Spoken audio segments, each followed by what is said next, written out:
अस्सलाम नाज़रीन, walk and talk cricket के साथ तौसीफ। और आज हम वॉक नहीं कर रहे, हम घर पे हैं और हमारे पास आए हैं हमारे दोस्त कॉलिन मनरो। तो उनसे हमने कहा थोड़ी बातचीत करते हैं और आपने कुछ सवाल भी भेजे थे, वो भी पूछते हैं। So Colin, welcome on board. Thank you. Your first video with us, Walk and Talk Cricket. We are not walking, but we are just sitting here. So first of all, how's your injury thing looking? Good as gold now. It was only a little grade 1 hamstring tear, so yeah, back. Obviously, if I was going to play cricket tomorrow, I could play take full part in it. Obviously, a little bit of bone bruising from when I got hit in the final on my kneecap there, but other than that, I'm all good. Yeah, awesome. I've got this article yesterday at Cricket Info. I think Sam Wells mentioned that there might be a possibility of you coming back to the World Cup. What's the chance?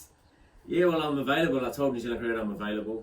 There's obviously talks, and people think that I've just poo-pooed New Zealand Cricket in terms of not going to Pakistan for this series, but as a freelance cricketer, you also need your breaks and to mentally freshen up, physically freshen up, and just spend time with the family and friends back home. I've been away for 4 months, so the reason why I'm not going to Pakistan is because in my planning beforehand, the month of April was going to be a month off for me, and New Zealand Cricket were happy with that too. Yeah, awesome. That's good to hear. And what was your experience like with Islamabad this year? Obviously, you guys won. Yeah, obviously it's great to win, but I think it was a little bit different in terms of the team dynamics and things with Mike Hesson coming on board. I thought he brought a lot more structure, I think, towards the way that we played our games and kept things quite level. I know in Pakistan things can get heated quite quickly and guys can be really up at one and then the next day they can be really down.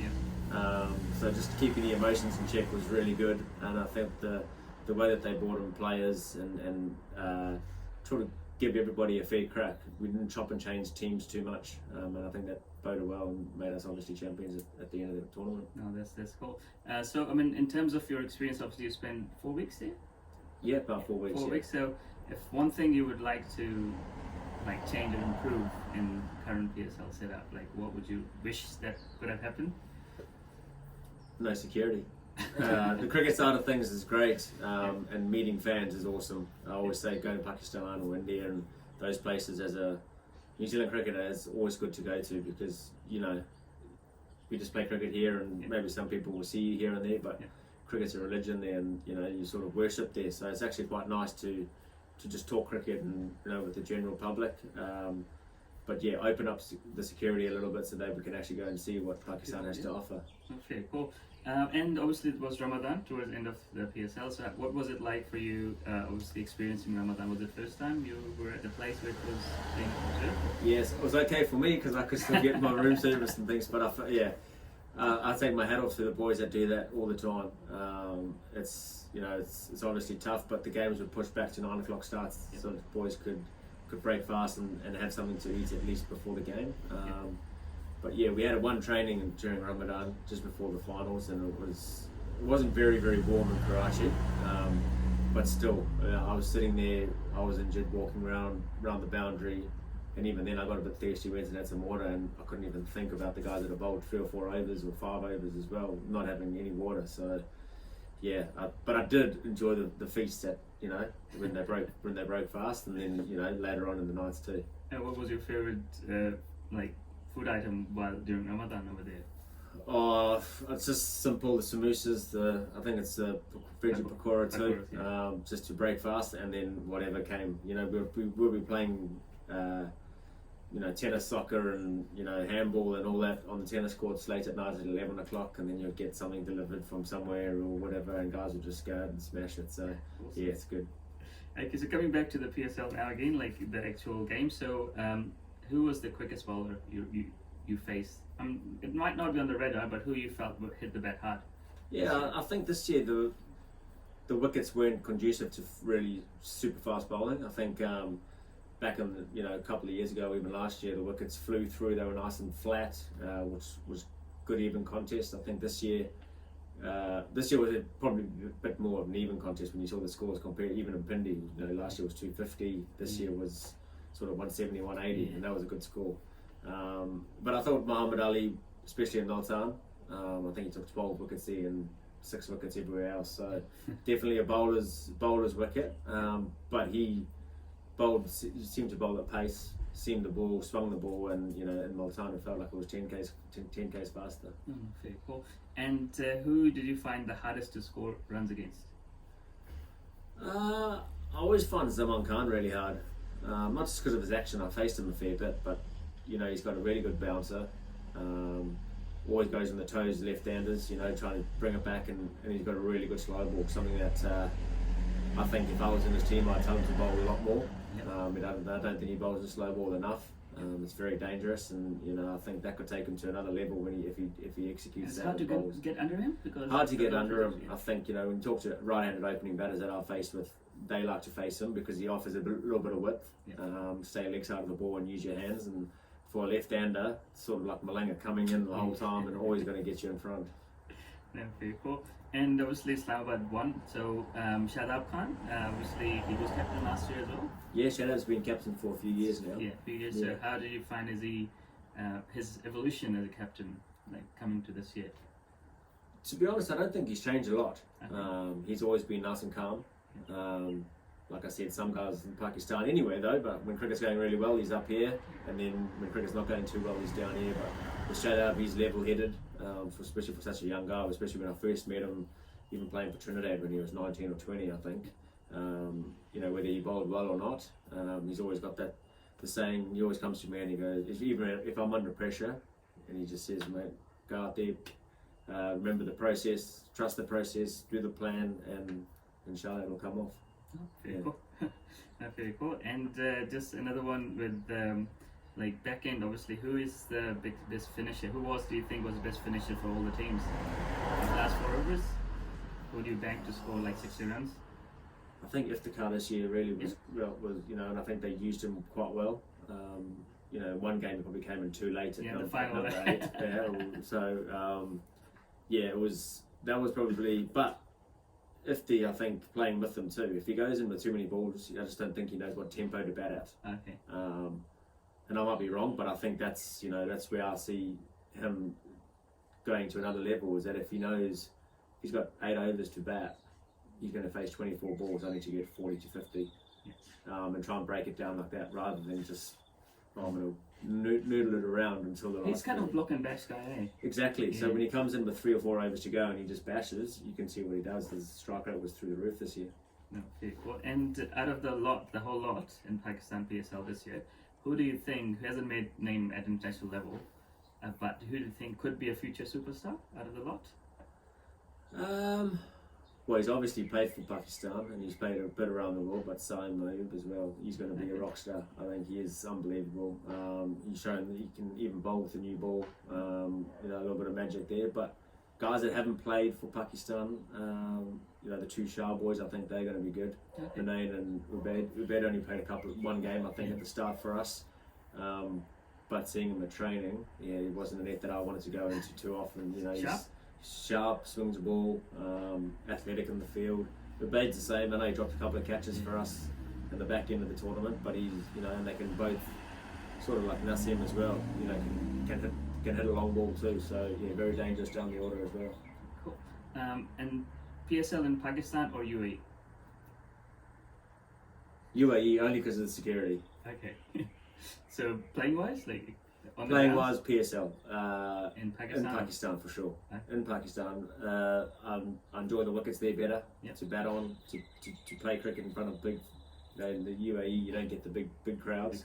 And you always want to play in front of big crowds. It gets you up. Sometimes when you're playing day in and day out or back-to-back games and you're a little bit flat, you just look up and you go, okay, well they've come to watch some cricket. Let's entertain, and it gets you up a little bit.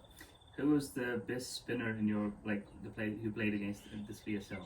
Spin bowler who you think was probably better than you thought. I think the young boy. Well, Saeem Ayub this year. Oh, yeah. I thought he was a real part timer, and he might be, and the wickets were a bit conducive to him with the new ball. But I thought the way he bowled, the way he outsmarted some of the batters too, just thinking on his feet, was outstanding. I thought he bowled really well. Obviously, Sama Mir got a lot of wickets, but I think his economy went a little bit higher than. But as a leg spinner, you take that wickets, So I think he's obviously one that's showed year in year out since he's come on the scene that he's always taking wickets and he's been consistent. He played with you at Karachi as well, did he? I think he might have. Yeah. I think he might have. Yeah. That's very cool. And one last thing about Imad Wasim. I know he won some of the last 2 games for you guys. Yeah. I mean, I thought he's getting on, but he's done well this year, back end. Yeah, and I think that's, you look at his first half of the tournament, and to be like, even he said he didn't offer anything with bat or ball. Yeah. Even in the field, he was a bit flat because he was thinking about his own performances. But big game players step up in big moments and in big games, and he's done that for all his franchises where he's played. He's done it for Pakistan in the past, and he's done it for Islamabad this year. He stepped up and was man of the match in the last 2 games, and was a huge part in us winning the title this year. And Azam Khan, any thoughts on his? Obviously, he's played for you for the last 2 years now. 3 years. Yeah, I've played with Azam for 3 years, and even ILT20 this year. I think he's a superstar. I honestly think people talk about his weight and. I think he can manage that a little bit better if I'm brutally honest with him. I think I've told him that too. But I think that he is, if I was coach of Pakistan, he would definitely be my number 5, 6 batter, wicket keeper. If Rizwan was going to play, he's got a field. But I think he is so good at hitting spin, especially with it being in the Caribbean and the US. The wickets aren't going to be fast. Yeah. They're going to be low and slow. If it was coming to Australia or New Zealand, I'd maybe think, okay, well, Azam might not because he's a bit shy on the short ball against quality quick bowlers. But against quick bowlers on slow wickets, he's going to whack them. He's showed what he can do against spin. He's good behind the stumps. He was wicketkeeper at the tournament too. So don't be fooled by a big guy behind the stumps. He's if he gets his hands to it, he catches them most times out of not. So I think, he's an outstanding player. I think when he came to New Zealand, even had a chat with him in the ILT20. When he came to New Zealand, he just sort of was always thrown in with the last couple of overs when they needed 15 runs and over, and he didn't quite get them over the line, and they thought that he couldn't be the finisher. But in another tournament or anything, I think Azam Khan will give him a few more cracks. I think he'll be an outstanding prospect for Pakistan. Awesome. One last question: New Zealand touring Pakistan, and your thoughts? Obviously, it's relatively maybe 5-6 guys probably going there for the first time. So, what are your thoughts of the new players? You probably haven't. Tim Robinson, you probably might have never met him. No, I've never met him. But what are your thoughts of the team New Zealand is sending?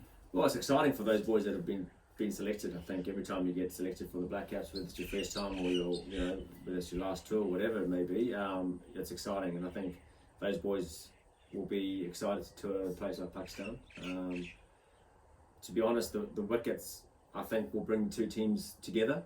I think if it was in spin-friendly conditions in terms of being maybe in Karachi, more so than Lahore and Pindi, I think Pakistan win hands down. But I think we've got some destructive batters in that lineup, and we've got some pace bowlers with Sears and Milne too. So Pakistan will come with pace, and New Zealand will come with pace too. But we've got some quality spinners on both sides with Bracewell coming back, and so I think people even in Pakistan were talking about it being a B or a C team. I think it's going to be quite close. I think it's going to be probably 3-2 Pakistan, I reckon. Yeah, awesome. Josh Clarkson, probably, or anyone else you can think of, could be a superstar out of the series? Yeah, Josh Clarkson, I've said since he first came on the scene, his debut against Auckland down at Yarrow Stadium, he came out and got a 60-odd or 30-odd balls against us, and from then Heinrich was coaching. I spoke to Heinrich after the game and said, this guy's going to be something. He looks like he's got the game. It's probably taken a little while for him to sort of find his feet at first class level, and but he's just got to go out there and trust himself. I think he's shown what he can do with bat and ball domestically. He's just got to take that same belief, and I hope New Zealand cricket give him that belief to go out there and just perform it the way he does. It's not always going to come off. It's like a Maxwell. Guys that come out and want to hit 6s from ball 1, he might come out and get you 30 off 10 balls, but he's going to miss out a few times too. So you've got to take the good with the bad. But he's definitely one to watch out for in the future. Anyone else you can name, new guys you think could surprise people in Pakistan? I think Willow Rourke looks he looks literally a finished product. He runs in and hits the pitch hard, and bowls with some good pace. So I think he'll be one to watch out for over there. And in terms, I think just keep an eye out for Tim Seifert. He's obviously, everybody knows what he can do, but with the World Cup around the corner, he's finished the PSL really strongly. He's just got 100 for ND to finish the Plunket Shield, so yeah, watch out for him. Cool, no worries. So we'll wind up here. And any Urdu you've learned while you were in Pakistan for that many seasons?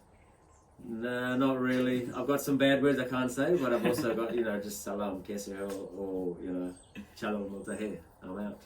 Yeah. Thank you so much. So नाज़रीन, इसके साथ ही हम अपने episode खत्म करते हैं. Thank you so much for obviously giving all your time. Thank you. And that might encourage me to start with making videos again. Thank you so much. Cheers. Assalamu alaikum.